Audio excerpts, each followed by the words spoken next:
नमस्कार, आदाब। मैं हूं मारिया शकील और आप देख रहे हैं मुकाबला। ओलंपिक में भारत का प्रदर्शन बहुत अच्छा नहीं रहा। इस साल गोल्ड मेडल से हम बहुत दूर रहे। हालांकि नीरज चोपड़ा ने सिल्वर जिताकर देश का मान बढ़ाया। कुल 6 मेडल भारत ने जीते हैं, लेकिन क्या ये 140 करोड़ से ज्यादा के देश के लिए काफी है? आप सोचिए, डोमिनिशिया जिसकी जनसंख्या है सिर्फ 73,000, उसने गोल्ड जीता है। वहीं सेंट लूसिया जिसकी जनसंख्या है 2 लाख से कम, उसने भी ओलंपिक में गोल्ड मेडल जीता है। मेडल टैली में चीन छोड़कर जितने भी देश हैं उनकी जनसंख्या हमसे कम है, लेकिन हम फिर भी बहुत पीछे रह गए। सवाल ये है कि क्या खेल को लेकर गंभीरता की अभी भी कमी है? आखिर क्यों हमारे एथलीट वो कमाल नहीं कर पा रहे जो दूसरे देशों के खिलाड़ी कर रहे हैं? खेल पर पहले से ज्यादा ध्यान दिया जा रहा है, ये भी सच है, लेकिन मेडल टैली में उसका असर फिलहाल नहीं दिख रहा। हम कतई भी खिलाड़ियों की मेहनत को कम कर नहीं आंक रहे। वो बहुत मेहनत करते हैं, अपना सब कुछ दांव पर देश के लिए लगा देते हैं। हम बस मेडल क्यों नहीं आ रहे इस पर बात कर रहे हैं। कहां कमियां रह जाती हैं उस पर बात कर रहे हैं। कैसे सुधार कर सकते हैं उस पर बात करना चाहते हैं।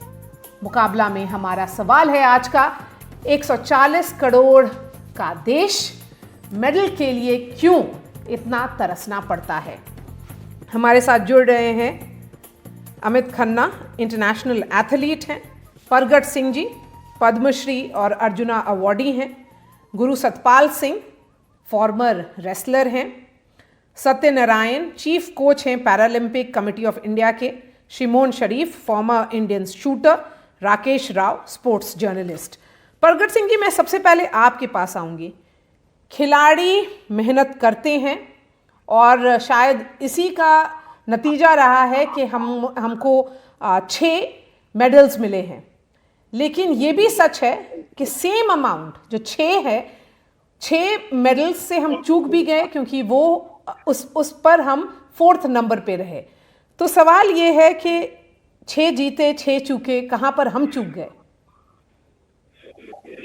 देखिए मैम, बड़ी फ्रैंकली, क्योंकि हमारे देश में स्पोर्ट्स का कल्चर नहीं है।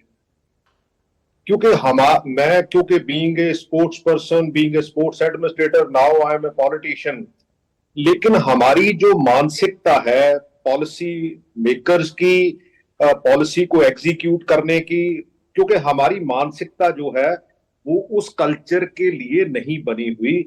क्योंकि हम बिल्डिंग बनाने में विश्वास करते हैं, हम स्पोर्ट्स पर्सन जहां इंसान बनाने में जो है वो बिलीव नहीं करते।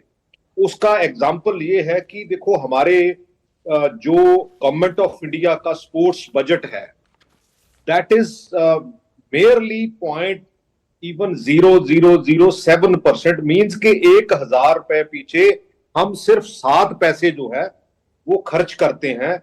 लेकिन वेयर एज जो दूसरे अच्छे कंट्रीज हैं जिनकी आप बात करते हैं, even if you are talking about China, उनके पास 10 करोड़ का बच्चों का पूल है, क्योंकि 3 साल से लेके 13 साल तक के 10 करोड़ बच्चे, they are working in a system, athletics, swimming, gymnastic, and उसको बिल्डअप करते हैं। उसके आगे वो स्पेशलाइजेशन, उसके आगे वो सुपर स्पेशलाइजेशन। लेकिन हमारे ऐसा कुछ नहीं है। हमारा प्राइमरी एजुकेशन सिस्टम, हमारा सेकेंडरी एजुकेशन सिस्टम, हमारे कॉलेजेस, हमारी यूनिवर्सिटीज, हमारी associations, federations, and we all are, even parents, क्योंकि किसी का इस तरफ ध्यान नहीं है। क्योंकि हम नेशन बिल्ड नहीं कर रहे, हम हेल्थ बिल्ड नहीं कर रहे। क्योंकि आज दुनिया सिर्फ ये हमें दिखाना चाहती है कि हमारा यूथ कितना हेल्दी और खुशहाल है, और उसको बिल्डअप करके ये अल्टीमेटली मेडल लेके आते हैं। लेकिन हम ऐसा कुछ नहीं दिखा रहे जिससे हम ये कह सकें कि 140 करोड़ का देश है और उसमें 117 की पार्टिसिपेशन है, 1 करोड़ के पीछे एक भी नहीं है। इसका मतलब ये हुआ कि हम वो पैरामीटर से बहुत पीछे हैं। हम लोगों हमारे को देश में आज तक टैलेंट को नर्चर करना चाहिए, ये बात आप रख रहे हैं। गुरु सतपाल सिंह जी, मैं आपके पास अब आऊंगी। सवाल ये है कि रेसलिंग से बहुत उम्मीदें थी, और उम्मीदें इसलिए भी थी क्योंकि कॉमनवेल्थ में हमेशा परफॉर्मेंस हम लोगों का बहुत अच्छा रहा है। तो इस बार उम्मीद पर हम खरे क्यों नहीं उतरे?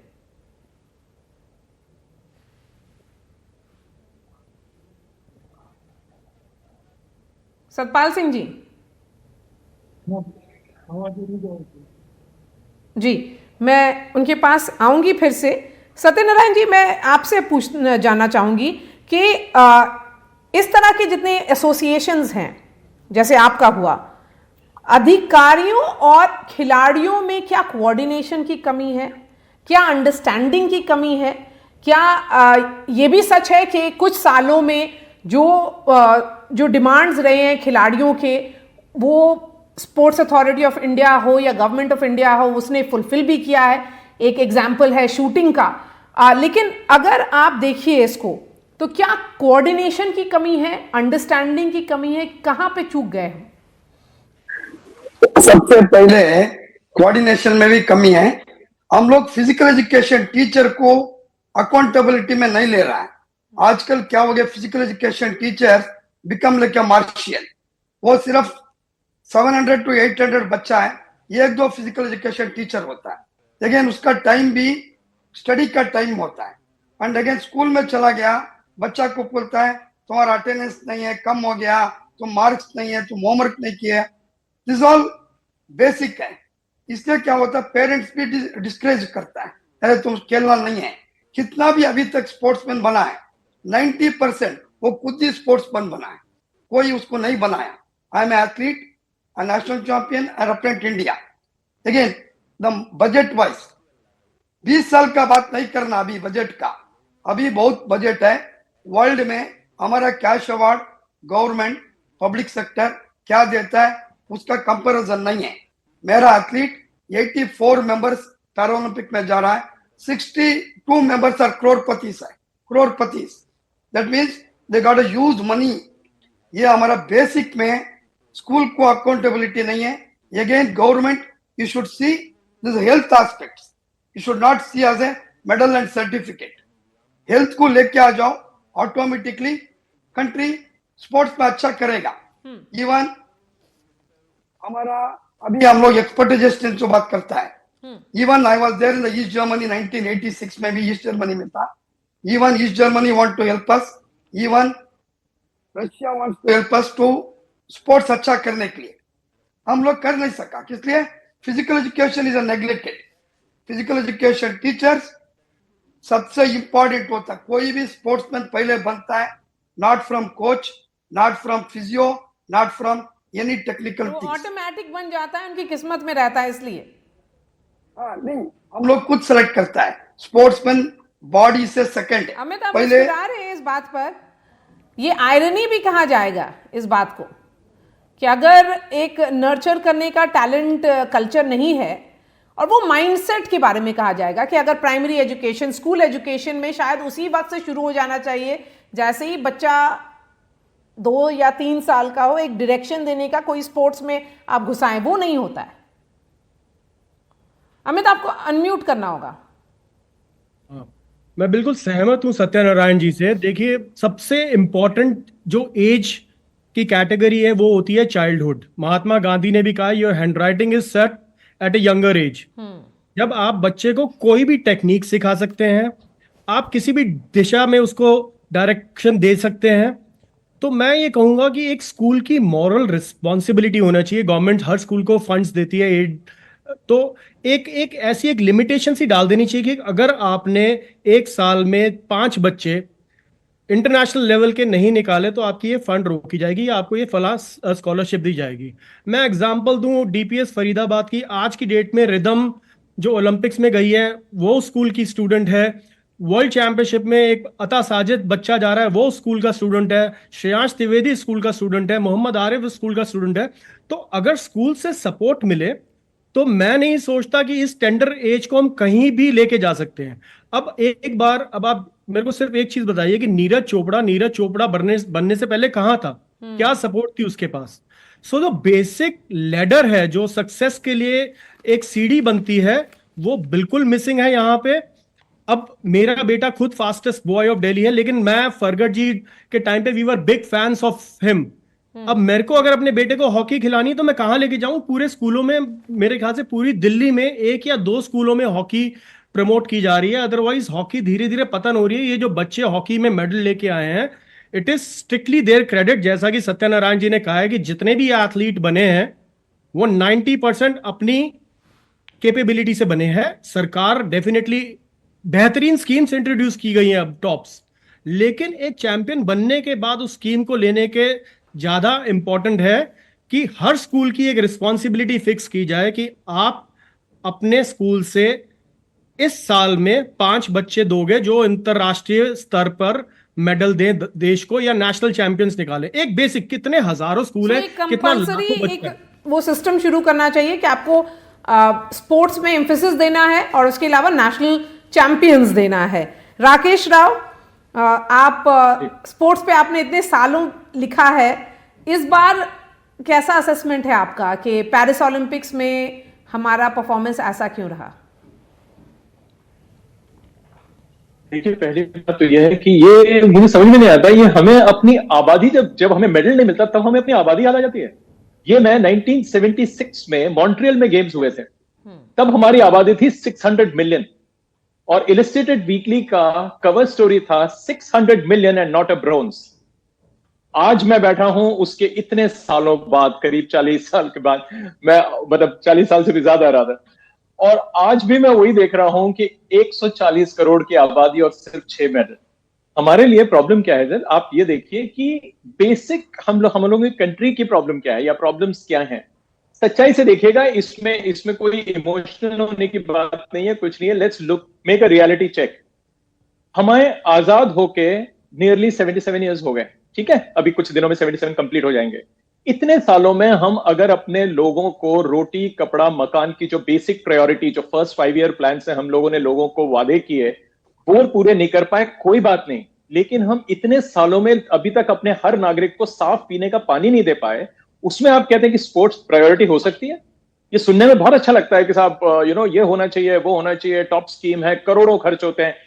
हमारे अपने लोग जब आपको ये मान लें कि देखिए साहब, अभी जब हम इसका एनालिसिस करेंगे, क्योंकि ये बहुत डीप रूटेड है, ये हम अभी आधे घंटे में डिस्कस नहीं कर पाएंगे, लेकिन इसकी जो रूट कॉज है वो ये है कि पहले हम मान के चलें कि हमारे पास हर गेम में जीतने वाला टैलेंट नहीं है।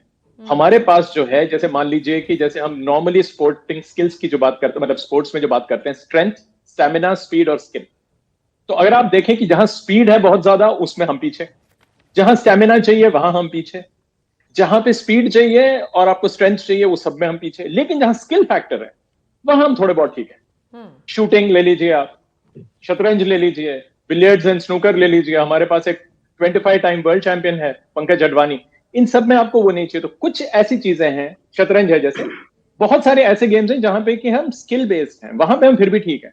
लेकिन अगर आप ये जो आपने मुझसे पूछा कि परफॉर्मेंस क्या है, आप जरा इंडियन टीम में जो गए हैं, 110 मेंबर्स की जो लिस्ट है, 117 बताई जाती है, 110 लोगों की लिस्ट में अगर आप निकाल के देखें कि हमारे ये जो 6 और 6 जो आपने जो अभी जो बोले, इनको हटा दीजिए, उसके बाद आप अगर गिनना शुरू करेंगे तो हमारे एथलीट ने कहां कहां फिनिश किया आप देखेंगे तो हिल जाएंगे। उनकी इवेंचुअल फिनिशिंग जो स्पॉट है, कितने गेम्स में वो 21 और 29 के बीच में है फिनिश किया। शूटर्स की बात कर रहा हूं मैं, स्विमर्स की तो पूछिए मत, उनसे तो उम्मीद जो है वो भी नहीं है।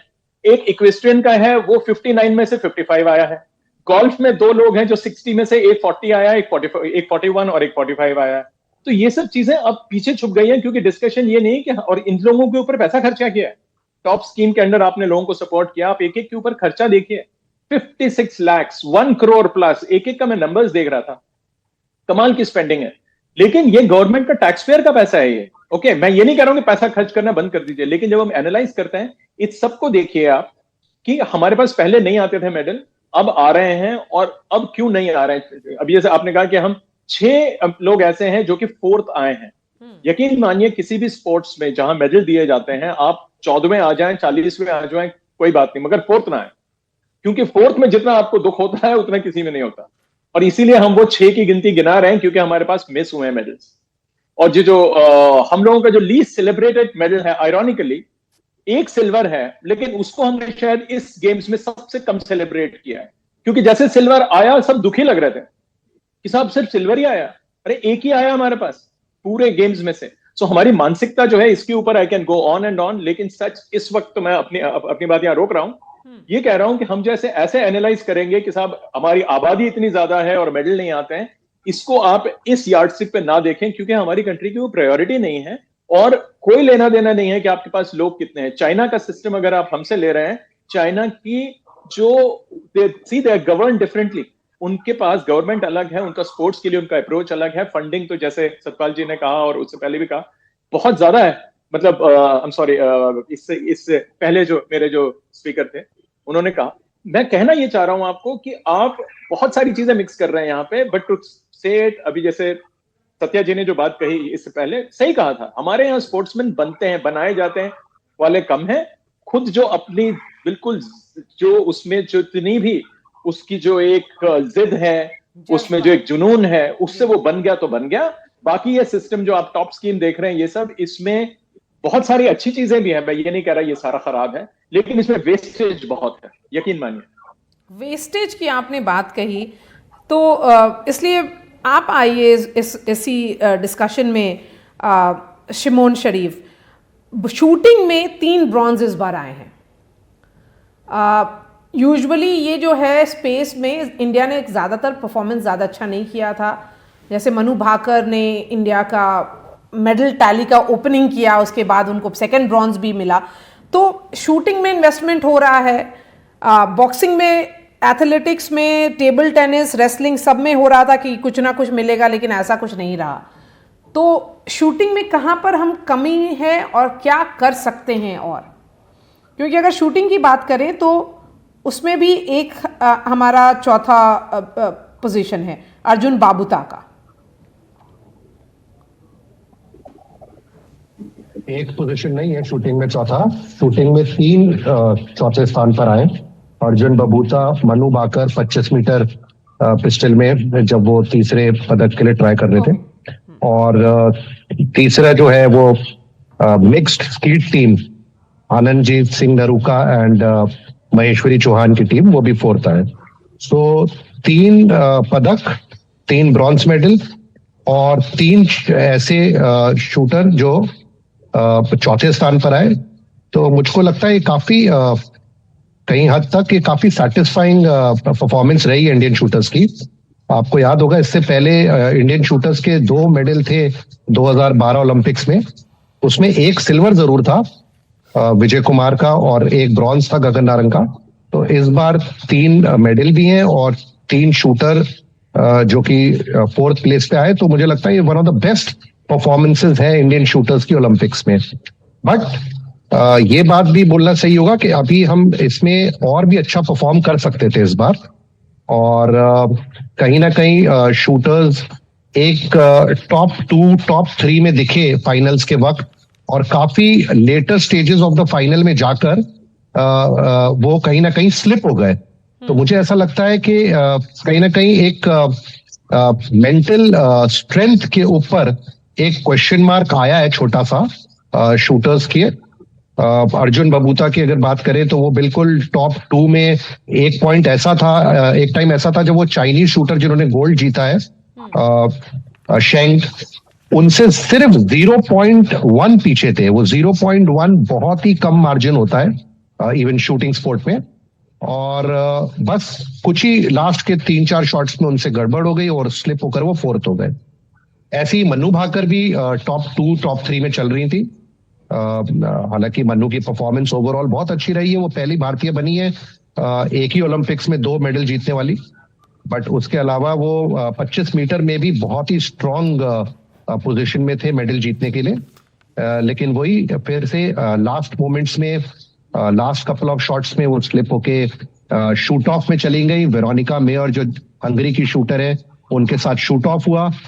शूट ऑफ में जो भी शूटर हायर मारता है, मनु भाकर का जो इवेंट था 25 मीटर पिस्टल में, उसमें 5 टारगेट मिलते हैं, और उसमें जो भी शूटर ज्यादा हिट्स रजिस्टर करता है वो जीत जाता है। मेंटल स्ट्रेंथ का गेम था शूट ऑफ, फिर से वेरोनिका ने मनु को उसमें बीट करा और वो आगे बढ़ गई और मनु भाकर फोर्थ हो गई। तो कहीं ना कहीं मेंटल एस्पेक्ट पे क्वेश्चन मार्क आता है इंडियन शूटर्स के। लेकिन शिमोन, इस बार तो एक मेंटल एक्सपर्ट भी गए थे, साइकियाट्रिस्ट भी गए हैं जो कंटिंजेंट है उसमें। तो ये मेंटल स्ट्रेंथ की जो आप बात कर रहे हैं, तो क्या जब थेरेपी होता था तो वहां पे क्या हुआ? एक मेंटल कोच भी गए हैं? बिल्कुल गए मैम, बिल्कुल गए और मेंटल कोचेस हर वक्त टीम के साथ काम भी कर रहे थे। सिर्फ ओलंपिक्स में ही नहीं गए, पूरी जो उनकी जर्नी है प्रिपरेशन फॉर ओलंपिक्स, उसमें भी मेंटल कोचेस ने काम कराए।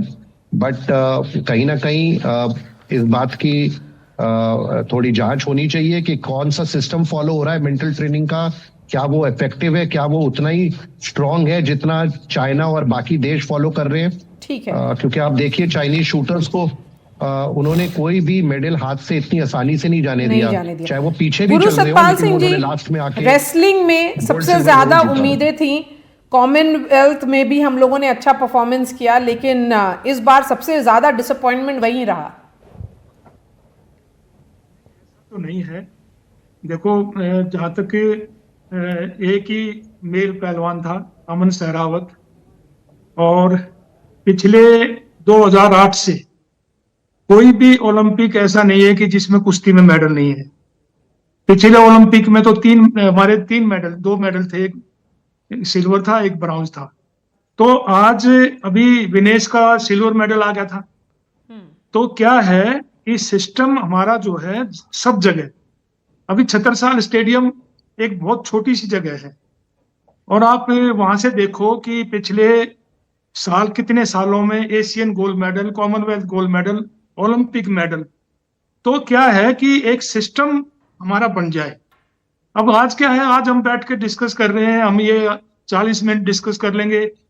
ये चीजें क्या है कि जब तक हम जमीन से नहीं जुड़ेंगे। अभी मैं खुद, क्योंकि मैं 1972 ओलंपिक में गया था जब मैं 9th में पढ़ता था, तो मुझे पता है ओलंपिक में हमारी वहां क्या कमी थी। मैं फिर उसके बाद करीबन 40 बार इंडिया की, यहाँ पे इतने सीनियर प्रगट सिंह जी और खिलाड़ी बैठे हैं, पत्रकार बैठे हैं, इन सबका एक्सपीरियंस है। अभी ये आज बहस हो जाएगी खत्म। आप छतरसाल को देखो, छतरसाल में क्यों मेडल आ रहे हैं? वहां एक सिस्टम है, एक हम टारगेट लेके चलते हैं। ये तो बाई चांस हमारे मेल में और 3 अगर पहलवान क्वालिफाई कर जाते, और अभी भी आप ये देखो कि जो 500 महिला पहलवान खेली है, विनेश फोगाट ने क्या नहीं किया, फाइनल में पहुंची और इस ओलंपिक मेडलिस्ट को हराया। सब तो ऐसा नहीं है कि प्रदर्शन हमारे खिलाड़ियों में कोई टैलेंट की कमी है, वो तो खान है, भरी पड़ी है। सिस्टम आप देखो, भारत सरकार जो है इतना पैसा खर्च करती है, किसी से पूछती है कि भाई इस ओलंपिक में साई के इतने कोचिंग सेंटर हैं, आपके कितने बच्चे गए? आप 80% 90% बजट तो वहां देते हो। जब वहां आप इतने हॉस्टल खोल रखे आपने वहां, तो उन हॉस्टलों में कौन जाता है? कोई सिलेक्ट होकर बच्चे ही जाते होंगे। खेलो इंडिया और कितनी स्कीमें हैं। तो आज ऐसा नहीं कि भारत सरकार की तरफ से कोई कमी है। कमी क्या है कि सिस्टम, जिम्मेवारी होनी चाहिए। मैं सिर्फ आपको, आप कहोगे कि आप कैसी बात, मैं 83 में राज्यसभा की सीट छोड़ के आया था। किस लिए आया था? कि मेरे गुरुजी हमारे से चाहते थे कि हम ओलंपिक मेडल दें, नहीं दे सके। फिर मेरे दिमाग में आई कि मैं वहां बैठ के क्या करूंगा। मैंने कहा कि आप मुझे डायरेक्टर स्पोर्ट्स लगाओ। मैं यहाँ पे, मुझे 10 साल बिठाए रखा, कोई मेरे पास कोई पावर नहीं। फिर उसके बाद में जब पावर मिली, मैंने सिस्टम बनाया। यहाँ आज 350 इंटरनेशनल कुश्ती में मेडल है, वहां पे 10 अर्जुन अवार्डी हैं, पद्मश्री हैं, पद्म भूषण है। तो मेरा कहने का मतलब है, जिम्मेवारी फिक्स करो, रिस्पॉन्सिबिलिटी दो। भाई अगर ये आपको 10 साल के लिए, 6 साल के लिए, अब हमारे यहाँ तो क्या है, दिल्ली सरकार की जो सुविधाएं वही है, बच्चों को चूल्हे की रोटी खवाते हैं, चूल्हे की सब्जी खवाते हैं, बढ़िया देसी खाना खिलाते हैं, और एक टारगेट फिक्स करते हैं। अब अमन की थी, अमन ने कितनी अच्छी फाइट करी, 21 साल का बच्चा है, लेकिन उसने कितना अच्छा प्रदर्शन किया। विनेश थी, आज वो लड़की जो हुड्डा थी, वो एक कुश्ती 12-2 से जीती, दूसरी कुश्ती में 1-1 स्कोर था, तो बैड लक था। तो हमारे यहाँ टैलेंट की कमी नहीं है, कमी है कि बस पल्ला झाड़ लो।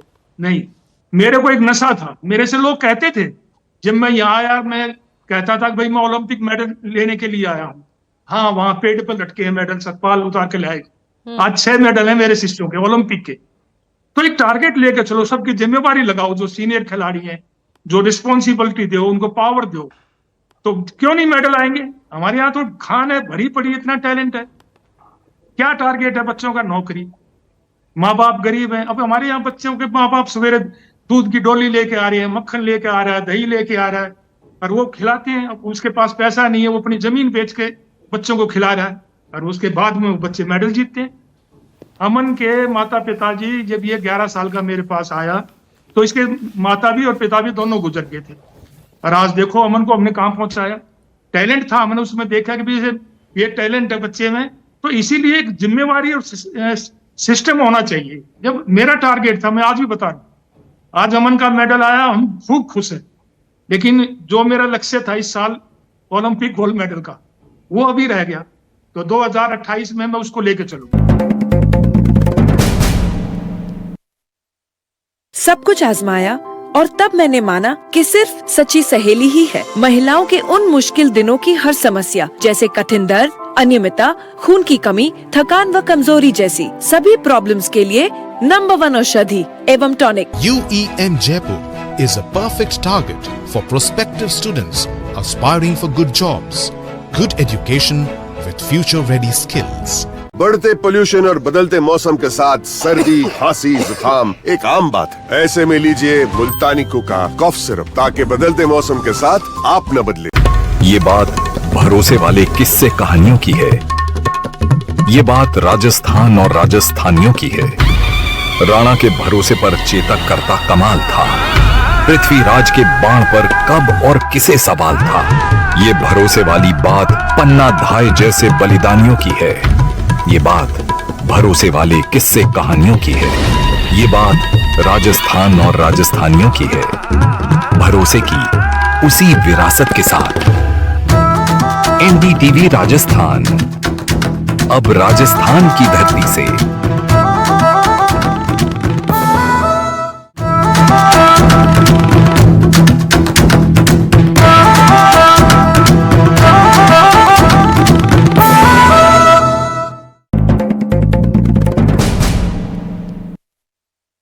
आप सिस्टम का पार्ट हैं, आप सिस्टम बना रहे हैं, तो क्या अमित आपको सिस्टम से नाराजगी है? क्या सिस्टम रिस्पॉन्सिबल है और ये सिस्टम क्या है अमित? मैं खुश हूँ। गुरु सतपाल जी, मैं आ रही हूँ, कुछ कर रहा हूँ। जरा से एथलीट से भी पूछ लेती हूँ कि वो सिस्टम को कैसा देख रहे हैं। देखिए, मैं सिर्फ ये कहूंगा, जो स्टेप्स टुवर्ड सक्सेस हैं, जो इनिशियल स्टेप्स हैं, जो आपकी टेंडर एज है, कहा जाता है कि बच्चे को स्विमिंग सिखानी हो तो बचपन में सिखा दो, बड़ा होके वो नहीं सीख सकता, इट इज वेरी डिफिकल्ट। तो जो स्कूल की बेसिक रिस्पॉन्सिबिलिटी है टू क्रिएट चैंपियंस, ताकि वो देखिए टॉप स्कीम तक कोई पहुंच गया, उसके बाद तो सरकार ने हर पॉसिबल सपोर्ट करी है। जितने भी एथलीट हैं, चाहे वो नीरज चोपड़ा हो, चाहे 4x400 की रिले हो, हर तरह की जो चीज की जरूरत है वो सरकार दे रही है। लेकिन जो गैप है स्कूल से लेके टॉप स्कीम तक पहुंचने का, उस गैप को फिल करना बहुत जरूरी है। हर स्कूल को एक चैलेंज लेना चाहिए कि मेरी रिस्पॉन्सिबिलिटी है कि बच्चों की अटेंडेंस को थोड़ा सा कम फोकस करके बच्चों को स्पोर्ट्स में हम थोड़ी सी एडवांटेज दें, ताकि वो देश का नाम आगे रोशन कर सके। अब अगर बच्चे को 3-4 घंटे दिन में निकालने हैं तो अटेंडेंस का, अब नीरज चोपड़ा से हम अटेंडेंस थोड़ी पूछेंगे कि तू स्कूल में कितनी अटेंडेंस लेता था। तो इट इज वेरी इंपॉर्टेंट कि स्कूल की रिस्पॉन्सिबिलिटी डाली जाए थोड़ी सी कि आपने कितने चैंपियंस निकाले हैं। हाँ। आपके पास हजारों बच्चा है, तो take the talent out from there. Satyanarayan ji, madam पहले भी बोला आपको, इंडिया में सतपाल जी ठीक से बोला, हमारा कोऑर्डिनेशन एजुकेशन, स्कूल एजुकेशन में बहुत बड़ा गैप है। एंड अगेन स्कूल फेडरेशंस को अकाउंटेबिलिटी लेके उसको ज्यादा सपोर्ट देना चाहिए। एंड अगेन प्रगत जी हमारा को बताया, I seen in 1984 even Los Angeles Olympics में भी देखा, इंडिया बहुत अच्छा खेल रहा था, उस टाइम में बहुत बड़ा टीम था। अभी स्कूल में हॉकी खत्म हो गया। बेसिक में अभी CSR फंडिंग किया है, very big money is coming out, पैसे का कमी नहीं है। मैं इसलिए ऐसा बोल रहा है, ये मैं बहुत नजदीक से जोड़ा है ये फंडिंग का सिस्टम में। अभी हमारा टीम आ रहा है, फिजियो, मस्यूअर, सब लोग आ रहा है, बट बच्चा लोग को स्कूल में डिस्करेज है। हीरो को रेस्पेक्ट करो, हीरो बनेगा। हीरो को तुम लोग डिस्करेज कर रहा है स्कूल में। हीरो को तुम्हारा अटेंडेंस नहीं है, सबका बच्चा का सामने उसको बेइज्जती हो रहा है। जो क्लास में फर्स्ट आता है, एजुकेशन पे ज्यादा emphasis. Education, yes, education system. And again donation ज्यादा पैसा लेता है। किसका रैंक ज्यादा है, ज्यादा लोग पास किया है, कोई ये नहीं देखता है। इंडिया का नाम लेके आने वाला, उसको रेस्पेक्ट करने वाला बहुत कम है। एंड अगेन जॉब अपॉर्चुनिटीज, अभी हमारा पहले ओनली रेलवे, पुलिस, कुछ स्टेट गवर्नमेंट था, ऐसा नहीं है। Sports also become multi crore business again only. बहुत जॉब अपॉर्चुनिटी खुल गया। More than 3,000 to 4,000 people world में बहुत लोग एजुकेशन करके आया है। वो लोग का पास जॉब नहीं है, वो लोग को बुला के इसमें हम लोग इन्वॉल्व करना चाहिए। स्कूल में फिजिकल एजुकेशन टीचर बार बार बोल रहा है, अगेन जीएसटी स्पोर्ट्स इक्विपमेंट पूरा जीरो करो, zero. India should be there next to China, not to next to any other country. इसलिए ये बात बोल रहा मैं, इंडिया में क्लाइमेटिक एडवांटेज, पॉपुलेशन एडवांटेज, उसका साथ government advantage, public advantage, freedom, सब कुछ है। वही जब खिलाड़ी इतना नहीं किस लिए आ रहा है? हम स्कूल में वो लोग को रेस्पेक्ट नहीं है। इवन फिजिकल एजुकेशन टीचर को भी देखता है, अरे ये रिजर्वेशन कैटेगरी का टीचर, ऐसा देखता है। That is not correct. Respect करो ऑटोमेटिकली। हीरो को अभी हीरो को रेस्पेक्ट करो, हीरो बनेगा। एंड अगेन स्पोर्ट्स सब लोग इतना इजी नहीं है। एजुकेशन से भी sports is a very tough fight जी। इसलिए एजुकेशन में तुम कितना मार्क्स ले एक लेवल में पहुंच सकता है, इधर ऐसा नहीं है। You have to be win, medal जितना ही जितना, देन ओनली यूर तुम कुछ बनेगा। सतपाल जी का भी हम रेसलिंग देखा है।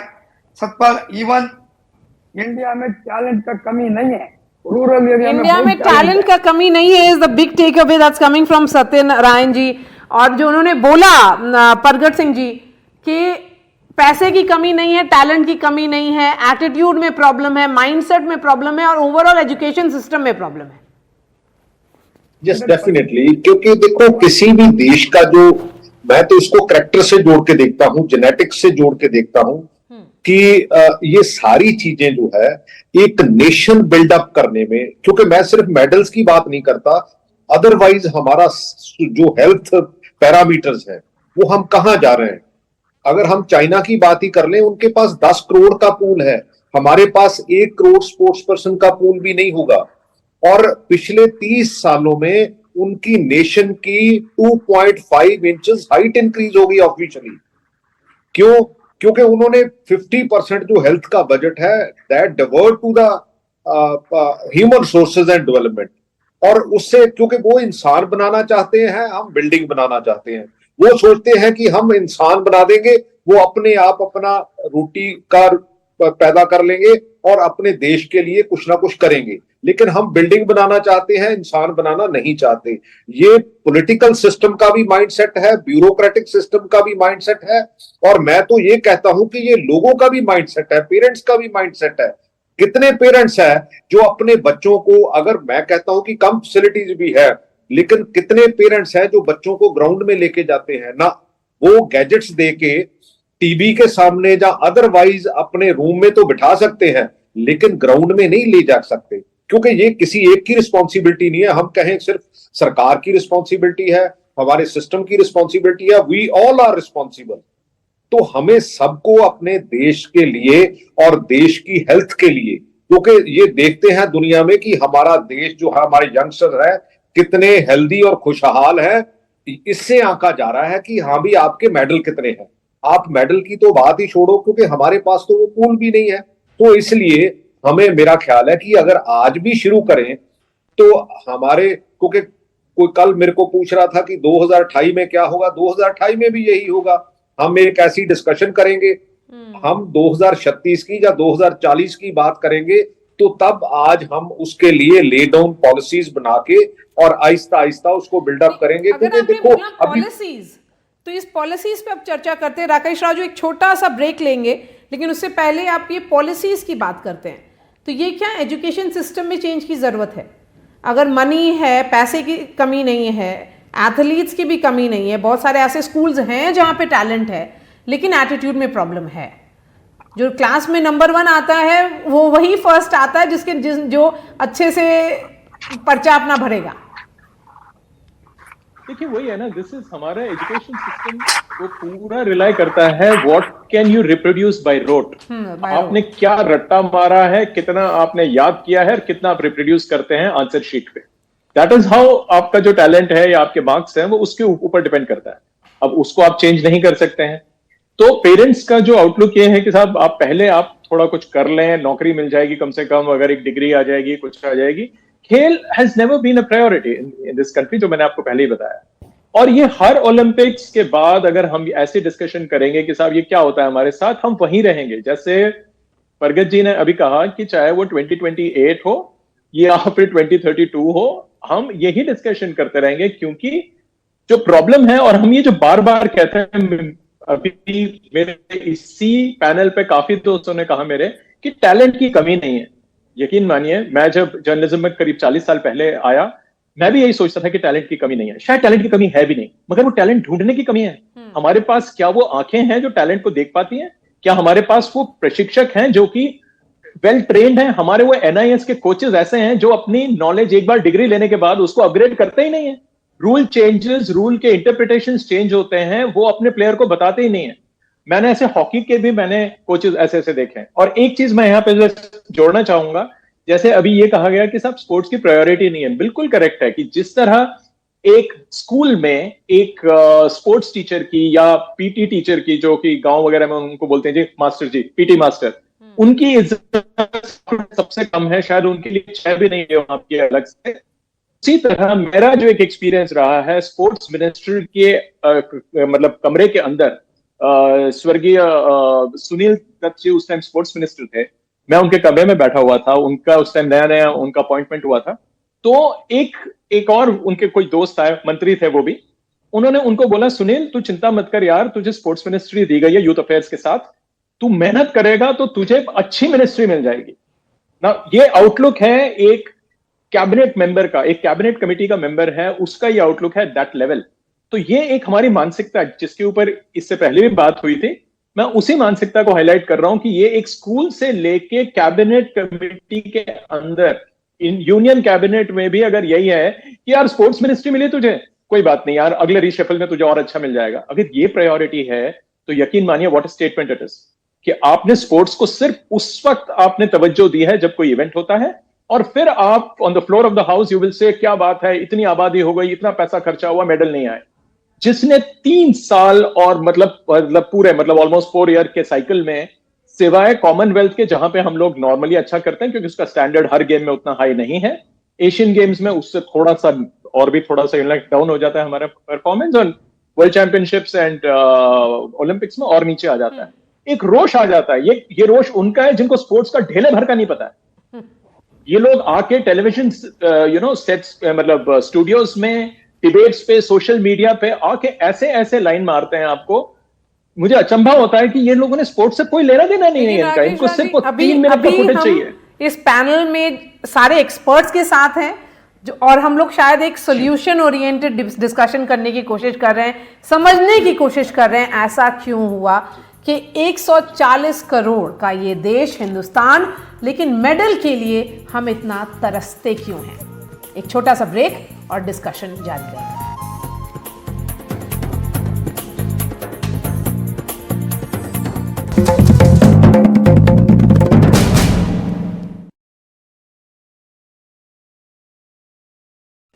ब्रेक के बाद आपका स्वागत है। आप देख रहे हैं मुकाबला। सवाल है ओलंपिक में हमारे मेडल्स इतने कम क्यों हैं। परगत सिंह जी हमारे साथ जुड़े हुए हैं, गुरु सतपाल सिंह और शिमोन शरीफ फॉर्मर इंडियन शूटर हैं। शिमोन, आपके पास आऊंगी। टेबल टेनिस, रेसलिंग, बैडमिंटन सब में बहुत होप था, लेकिन बैडमिंटन में तो लक्ष्य चौथे नंबर पे रह गए। अगर ओवरऑल देखा जाए तो क्या स्पोर्ट्स का सिलेक्शन भी सही नहीं हो रहा है जहां पर हम लोगों को खेलना चाहिए, जहां पे हम लोग के चांसेस ज्यादा है? देखिए, ये तो बात सही है कि हमें थोड़ा सा प्रायोरिटाइज करने पड़ेंगे। हमें को उन खेलों पे सिर्फ फोकस करना चाहिए जिन्होंने एक अभी तक रिजल्ट्स दे दिए। अब हमारे पास ऑलरेडी एक बहुत सारी पार्टिसिपेशन हो चुकी है इंडिया की तरफ से, कई ओलंपिक्स में, एशियन गेम्स में, कॉमनवेल्थ गेम्स में, और एक पता चल चुका है कि किन खेलों में इंडिया अच्छा परफॉर्म कर सकता है। और हमारे को उसी पे फोकस करना चाहिए, उसी पे इन्वेस्ट करना चाहिए, वही हमारी स्ट्रेंथ है। और मुझे नहीं लगता कि हमारे देश से कोई बहुत अच्छा स्विमिंग में परफॉर्म कर सकता हो या 100 मीटर्स में बहुत अच्छा परफॉर्म कर सकता हो। तो हमारे को ऐसे खेलों में जहां पर मेंटल स्ट्रेंथ की बात करें या फिर स्किल बेस्ड गेम्स हो, उन पे ज्यादा फोकस करना चाहिए। गुरु सतपाल सिंह जी, ये मेंटल स्ट्रेंथ पर बहुत एम्फेसिस दिया जा रहा है कि शायद हम 6 मेडल जो हम लोग चौथे नंबर पर है वो इसलिए हो गया क्योंकि ये जो मेंटल स्ट्रेंथ है वो कहीं पर लैकिंग है। वो कहाँ पर खिलाड़ी से एक छोटी सी चूक हो जाती है? क्या है कि जब आप खेलते हो तो हम जीतने के लिए खेलते हैं। कोई भी खिलाड़ी, हर हॉकी का मैच था इंडिया का और जर्मनी का, तो इंडिया क्या नहीं खेली। प्रगट सिंह जी बैठे हैं, पूछो इससे बेस्ट क्या खेल सकती है वो। अब कुश्ती की बात है, विनेश है, विनेश क्या नहीं खेली। अभी आपने बैडमिंटन में उसका सैन का नाम लिया, तो वो क्या नहीं खेला, उसने अपना सब कुछ झोंक दिया। तो खिलाड़ी जब वहां जाते हैं तो वो देश के लिए मेडल जीतने के लिए जाते हैं, वो इतनी तैयारी करते हैं। अभी जैसे अमन है, अमन की हमने पूरे इसके लिए 20 पहलवान रखे थे हमने, 20 पहलवान अलग अलग वेट कैटेगरी के 70 किलो तक। इसकी ट्रेनिंग हम उस हिसाब से करवाते थे, 3 बजे भी करवाते थे, शाम को 6 बजे भी करवाते थे। एक कोचों की पूरी टीम थी, वो सब बैठ के इसका क्या खाना देना है, किस, तो एक सिस्टम बहुत जरूरी है। और सबसे जरूरी है जिम्मेवारी, रिस्पॉन्सिबिलिटी, जो कि हमारे यहाँ किसी की नहीं है। अब मैं हूं, मेरे को क्या कोई रिस्पॉन्सिबिलिटी नहीं थी, लेकिन मैं खुद मान के चल रहा था। मैं अब भी आज आपके सबके सामने कह रहा हूं, 2028 तक मैं कोशिश करूंगा पूरी दिन रात मेहनत करके गोल्ड मेडल कुश्ती में जरूर मिले।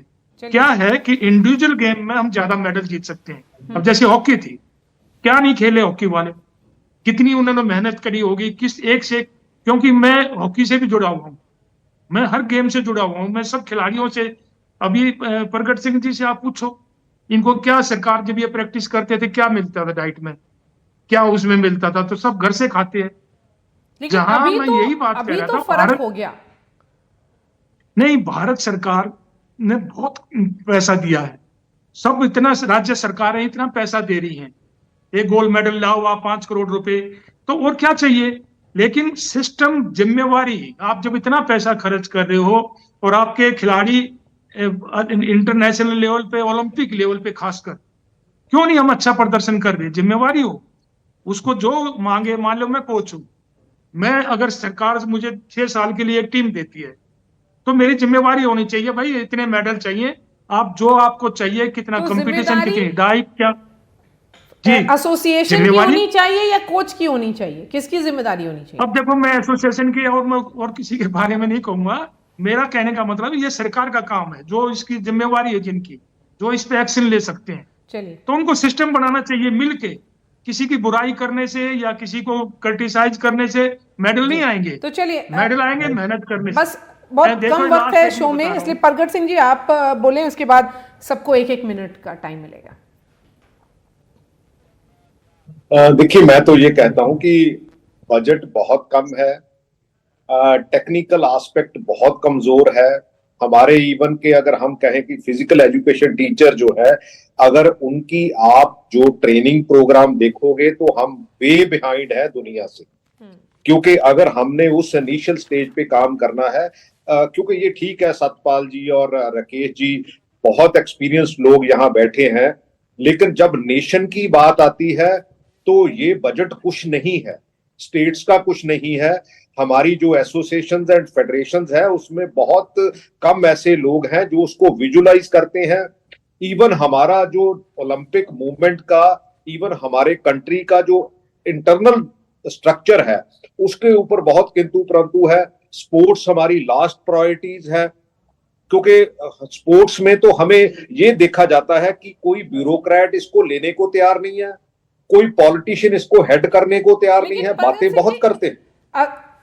क्रिकेट में तो सब इंटरेस्टेड है। नहीं, क्रिकेट तो एक ऐसी गेम, वो गेम नहीं है बेसिकली। मैं तो उसको एक डिफरेंट कैटेगरी मानता हूं। इट इज ए शो, और उस शो में मेरा तो ख्याल इसको है भी कि बना दें आप लोग। अमित खन्ना, तो चलिए शो की बात कर लेते हैं। क्या ये अगर शो हो जाएगा तो उसमें ज्यादा टैलेंट मिल जाएंगे और अच्छा प्रदर्शन रहेगा? अनम्यूट करना होगा अमित। मैं फिर यही कहना चाहूंगा कि पैसे की कमी बिल्कुल नहीं है। डेफिनेटली थोड़ा सा हम लोगों को इसको थोड़ा अट्रैक्टिव बनाना पड़ेगा। जैसे कि 100 मीटर्स के साथ है फास्टेस्ट मैन ऑफ इंडिया। अगर हम बात करें, अभी तेजस्विन शंकर जो है कॉमनवेल्थ मेडलिस्ट कमेंट्री कर रहे थे। मैं शर्तिया कह सकता हूं कि यहाँ पे पैनलिस्ट भी बैठे हैं, तेजस्विन शंकर को बहुत कम लोग जानते होंगे, दो ही इज ए कॉमनवेल्थ मेडलिस्ट। तो थोड़ा सा फेमस करना पड़ेगा। जो बच्चा अच्छा कर रहा है देश के लिए उसको थोड़ा सा पब्लिसाइज करना पड़ेगा। क्रिकेट में कोई भी क्रिकेटर अगर एक सेंचुरी बनाया था तो ही इज ए सेलिब्रिटी ऑलरेडी। लेकिन हमें अपने एथलीट्स को थोड़ा सा उनका मनोबल बढ़ाने के लिए उनको थोड़ा सा फेमस करना पड़ेगा। इट इज वेरी इंपॉर्टेंट कि मीडिया उसको थोड़ा सा जागरूक हो और उनको थोड़ा राकेश राव जी, जिम्मेदारी अब हम लोग पे आ गई है कि हम और आप अच्छा कवरेज करें। वो अगर हम ज्यादा कवर करेंगे तो उन लोगों का परफॉर्मेंस बेटर होगा। नहीं, दिस इज वन फैक्टर। हम लोगों ने सॉरी प्लीज जी राकेश बोलिए। Rakesh sorry you please can. मैं कह रहा था लोग सोचते हैं कि उनको एक्सपोजर मिल जाएगा, मीडिया इतना नहीं कर रही है। देखिए, the way cricket is run in this country, अगर आप मिड 80s तक देखें, क्रिकेट ऐसे रन नहीं होता था जैसे आज हो रहा है। They have beamed the live pictures into your drawing rooms, और सबसे एक मीडिया फ्रेंडली या लाइक एडवर्टाइजिंग फ्रेंडली गेम है जो हर 6 मिनट में रुक जाता है। हर ब्रेक के लिए ऐड डाल दीजिए, आप कुछ कर लीजिए। तो कॉर्पोरेट फ्रेंडली गेम हो गया है वो, जिसको कि पूरा फायदा उठाया गया। खैर, वो सब्जेक्ट कुछ और है, उसके बारे में हम कभी और कर सकते हैं बातें। आपने मुझे अगर टाइम दिया है तो मैं ये कह दूं, अगर हम यहाँ पे सॉल्यूशंस की बात कर रहे हैं, प्रॉब्लम्स तो हम बात कर सकते हैं रात भर बैठ के। सॉल्यूशन मेरी नजर में यह है कि अब वो वक्त आ गया है जो मेरे ख्याल से 1980s में, मुझे याद है सुरेश कलमाडी जी जब थे यहाँ पे, काफी एक्टिव होते थे एथलेटिक्स में। He was the head of the AFI उस टाइम पे। उनका एक आइडिया था जो मेरे ख्याल से हमने आज तक फॉलो नहीं, क्योंकि हमने बड़े कैजुअली भी बात किया उसके बारे में। ही यूज्ड टू से कि जब तक आप कॉर्पोरेट इंडिया को, जो टॉप कंपनीज हैं, अब उस टाइम 10 हुआ करते थे, आज मेरे ख्याल से कहीं ज्यादा हैं, उनको आप टैक्स एग्जेम्पशंस दें और अलग अलग टाइप से एग्जेम्पशंस दें, और ये कहें कि आप गेम्स एडॉप्ट करें, एथलीट को एडॉप्ट करें। आप चाहे वो पैरा हो, चाहे वो जो आपके जो एबल बॉडीड एथलीट्स हैं, सबको, और सब तैयार हैं।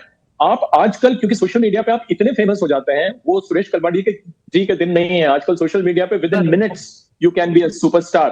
तो आप कॉर्पोरेट सेक्टर जो है उसको आप टैप करें। गवर्नमेंट ऑफ इंडिया जो कर रहा है वो कर रहा है, लेकिन अगर हर कंपनी को अगर आपने एक एक डिसिप्लिन देने को बोल दिया कि एक एक चीज आप ले लीजिए, ट्रैक एंड फील्ड में भी आप डिवाइड कर दीजिए, चाहे तो शॉर्ट पुट एक को दे दीजिए, हैमर थ्रो एक को दे दीजिए, और रिस्पॉन्सिबिलिटी अपने आप आएगी, वो भी एक होगा। बाकी स्कूल लेवल पे चेंजेस वो तो बहुत एक लॉन्ग वाइंडिंग वो है, कैसे रिस्पेक्ट मिलेगी, कैसे स्टार बनेंगे। लेकिन हाँ, कॉर्पोरेट सेक्टर का participation, and I think you will see some change.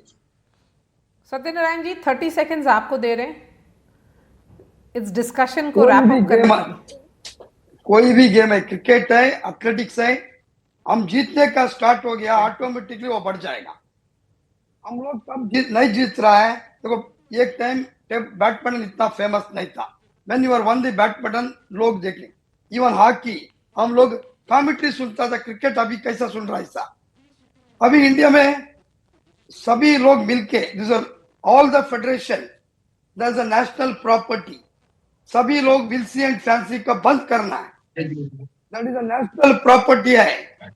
एक para Olympic committee of India है, इंडियन ओलंपिक एसोसिएशन है, वो इंडिविजुअल का किसी का नहीं है, that is a national problem. कोई भी गलती किया उसको भी अकाउंटेबिलिटी बना लो, देन ओनली इस कंट्री में एटीट्यूड एजुकेशन सिस्टम को का करेक्शन, ये आई होप कि 2028 ओलंपिक से पहले कुछ एक कॉन्क्रीट चेंजेस हों पॉलिसी लेवल पर, ताकि हमारे जो मेडल्स की टैली है वो इम्प्रूव करें। हमारे साथ जुड़ने के लिए बहुत बहुत शुक्रिया प्रगट सिंह जी, गुरु सतपाल सिंह, सत्यनारायण जी, शिमोन शरीफ, राकेश राव और अमित खन्ना।